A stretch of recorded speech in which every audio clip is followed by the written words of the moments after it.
New little video. This one's going to be a little shorty, as kind of a pre-video for the next one that I'm going to be doing. And one topic that I want to talk about is vaccination as part of your prep. And I know it's going to be a little bit controversial because a lot of people is against that and stuff. But the reason I'm talking about it is that a lot of the disease that can happen post-disasters are right now decreased risk basically by vaccination. So we're talking about flu, some pneumonia, meningitis, chickenpox. Very sadly, the slide that you're seeing right now is what the CDC recommend, and I'll put a link down of what they recommend for disaster, especially people in close overcrowding, and we'll talk about it in a new video.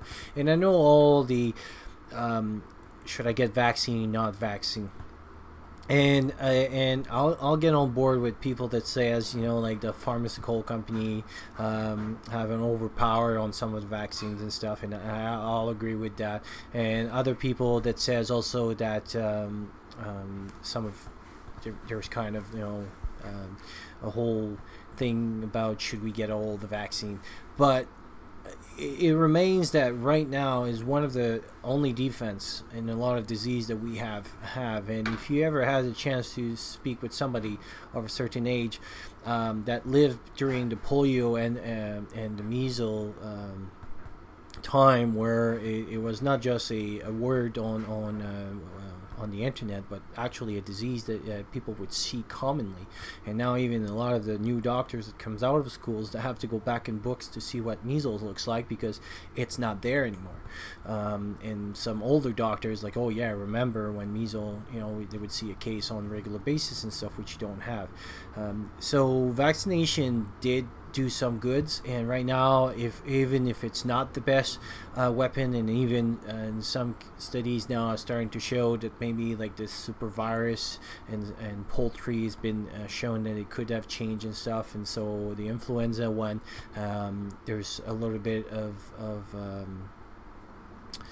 kind of on the fence about it. As a healthcare professional, I still believe in it, to take it and stuff to protect others, not so much to protect myself.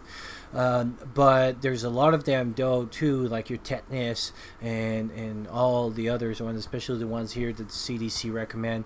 I think they are important to take, and just like as we prep for waters and food and everything for infectious disease, I think they are a good weapon, and they are a good recommendation to have, so that way that if you're stuck in one of those FEMA camp or another place, or even crowded with the tons of your family, then actually you decrease your risk of getting in the disease in the time where hospital won't be able to help you, clinics won't be able to help you.